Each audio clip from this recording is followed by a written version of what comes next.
Den 18 januari 2020, ledaren för May-nätverket, Michael, eller Mike, sitter i en bil med sin flickvän och en vän, Emil, som agerar som hans chaufför.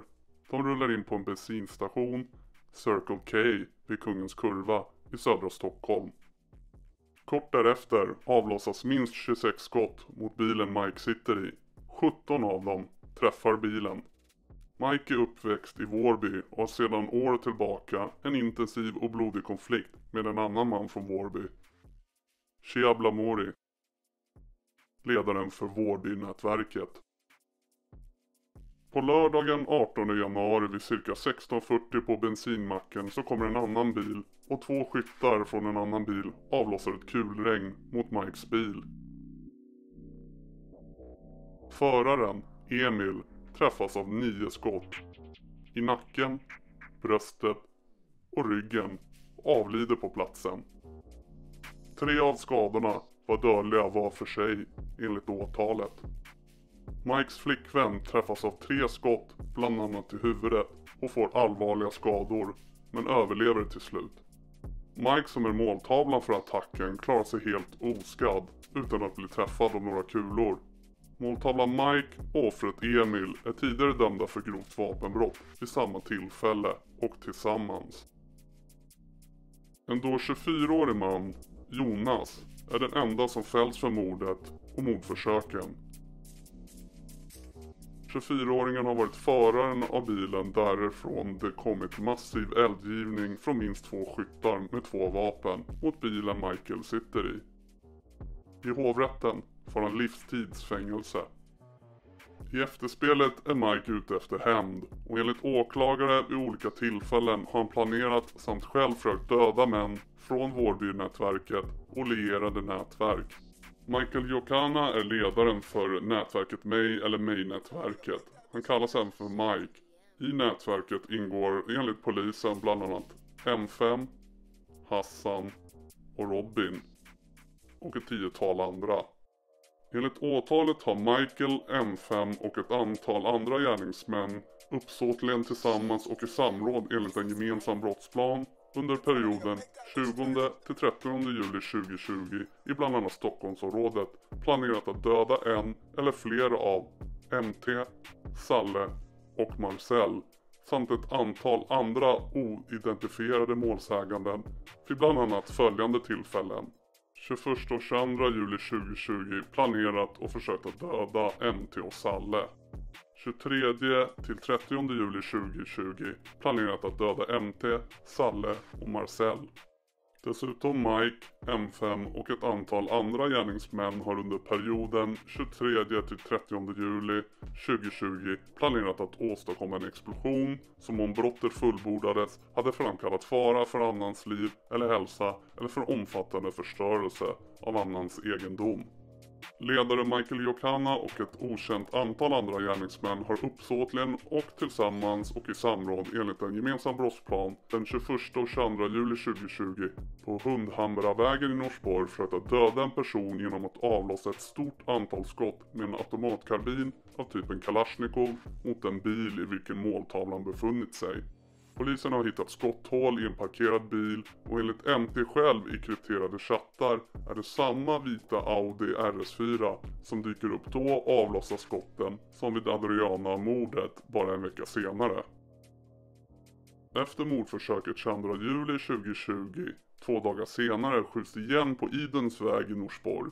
En dörr till en bostad blir bland annat träffad. I slutet av juli 2020, M5 har tillsammans och i samråd med bland annat Mike, rapparen Tian och rapparens bror enligt en gemensam brottsplan den 30 juli 2020 i Djupdalsgaraget på Djupdalsvägen 1 i Sollentuna utan att ha rätt till det innehaft 3 skjutvapen som senare kom att användas vid mord och mordförsök den 2 augusti 2020 på Sankt Botvids väg 3 i Norsborg.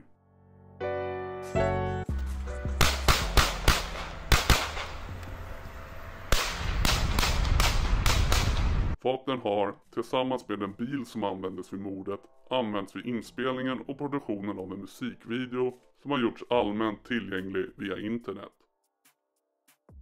Vapenbrottet är grovt eftersom gärningsmännens avsikt har varit att publicera och sprida bruket och innehavet av vapnen på internet i syfte att förstärka sin kriminella identitet och våldskapital.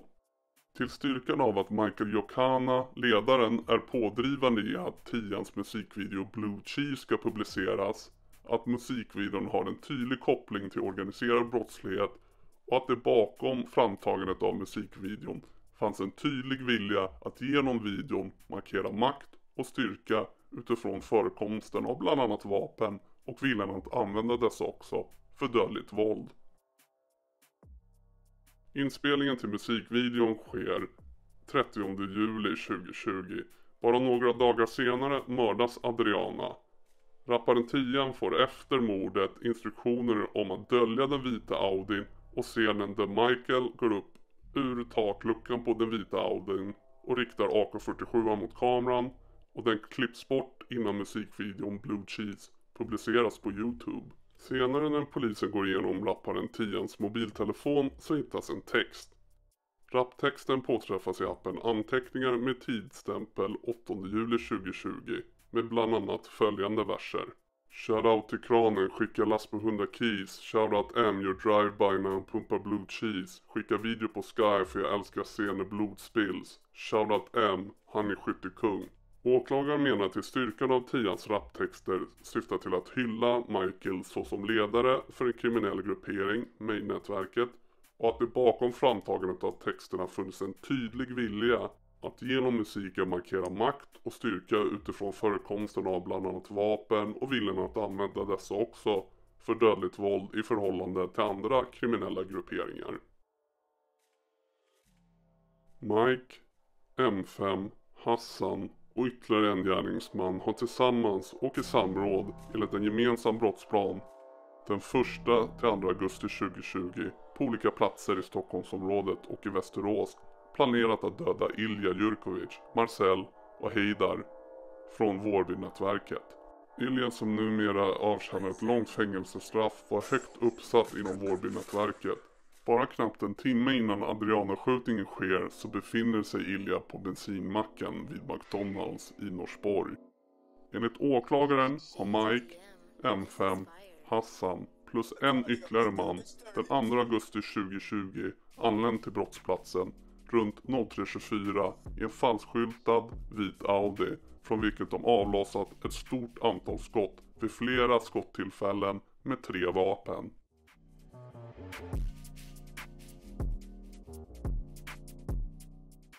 En automatkarbin Kalashnikov, en kulsprutepistol Scorpion och en revolver Smith & Wesson. Automatelden har avfyrats urskillningslöst och svepande. Minst 21 skott ska ha avlossats.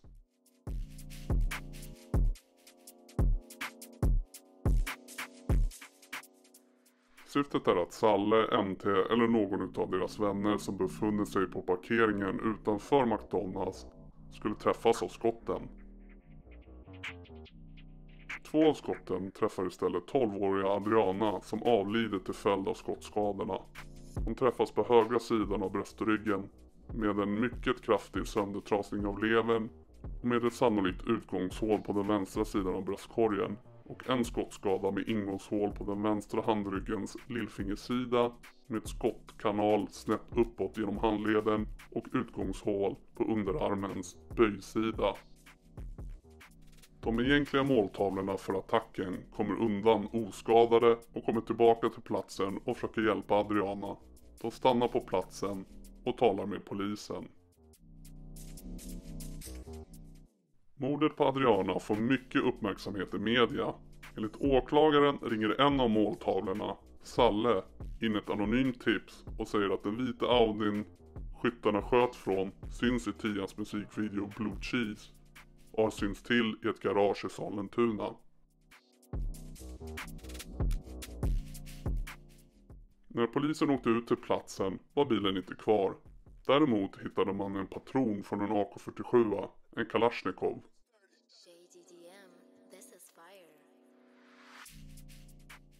En kriminalteknisk undersökning visade att samma automatkarbin används vid skjutningen av flickan.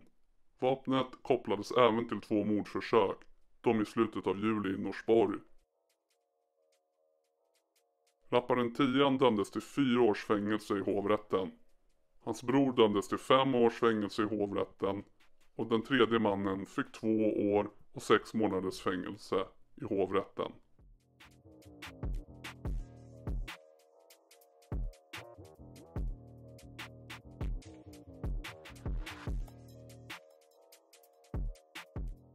Polisen har kartlagt att Ilja, högt uppsatt inom Vårbynätverket, är på källmacken 1 timme innan Adriana mördas och Salle och MT beskjuts.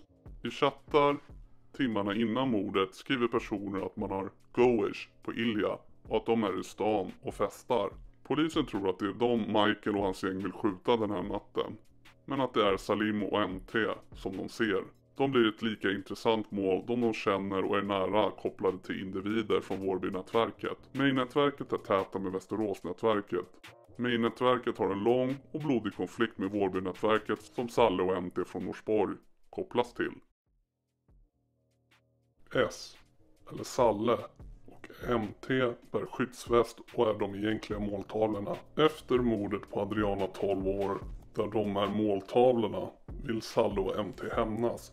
De tar hjälp från 2 personer från en undergruppering till gänget Shottaz, kallat FLG eller SSA, för att utföra detta. Piraten och Ace. Deras uppdrag är enligt åklagaren att lura männen till platsen så Salle och MT kan hämnas. Den 7 september 2020 så anländer målsägarna till Bräckegatan i höjd med Vällingby simhall tillsammans i en bil. När de stannat bilen på platsen dyker det upp 2 gärningsmän som kommer bakom målsäganden och öppnar eld med ett automatvapen. 32 skott avlossas totalt, men bara ett skott träffar en av männen. Föraren av bilen träffas med ett skott i armen. Flera fönster, bland annat i ett parkeringshus och till boendes lägenheter, träffas i samband med skottlossningen. Målsäganden är dels till fots och några i fordonet. Föraren av fordonet gasar längs med Bräckegatan men krockar vid trappan upp från Bräckegatan upp mot Kirunaplan.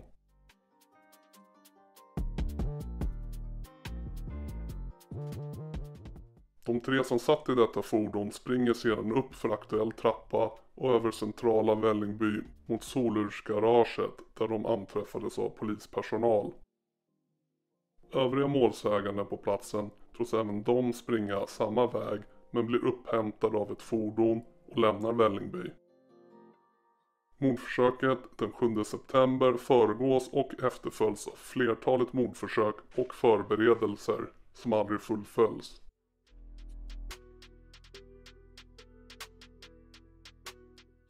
Salle åtalas nu för anstiftan av försök till mord alternativt medhjälp till försök till mord. Han ska ha beslutat och planerat gärningen, organiserat och koordinerat brottets utförande.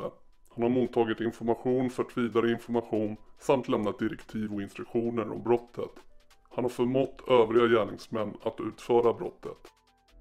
MT åtalas för försök till mord då han avlossade de 32 skotten. Han åtalas dessutom för framkallande av fara för annan rörande 10 målsäganden samt grovt vapenbrott. Piraten och Ace åtalas för försök till mord alternativ medhjälp därtill. Piraten och Ace har lurat målsäganden till platsen där de skulle dödas. Ace och Piraten har för att säkerhetsställa brottsplanen vid tillfället befunnit sig tillsammans med målsägandena på platsen. Där gärningsmännen bland annat skyller på dem för att ha förstört mordförsöket genom att reagera för tidigt. 4 andra tillhörande Norsborg-gänget åtalas för medhjälp till försök till mord den 7 september 2020. De har alla deltagit i planeringen att döda målsägandena. För att möjliggöra brottets utförande och undvika upptäckt har de bland annat samlat in och delat uppgifter om målsägandena, ordnat med flyktbil, utförare och personer som ska lura målsägandena till platsen. De har vidare organiserat brottets utförande och transporterat skyttarna från brottsplatsen efter händelsen. Salle och 2 andra män har sedan 8 september 2020, 30 november 2020, på olika platser i Stockholm tillsammans och i samråd beslutat att döda målsägandena samt mot betalning sökt anstifta ett antal andra gärningsmän att döda målsägandena. Männen har diskuterat hur och när brottet skulle genomföras.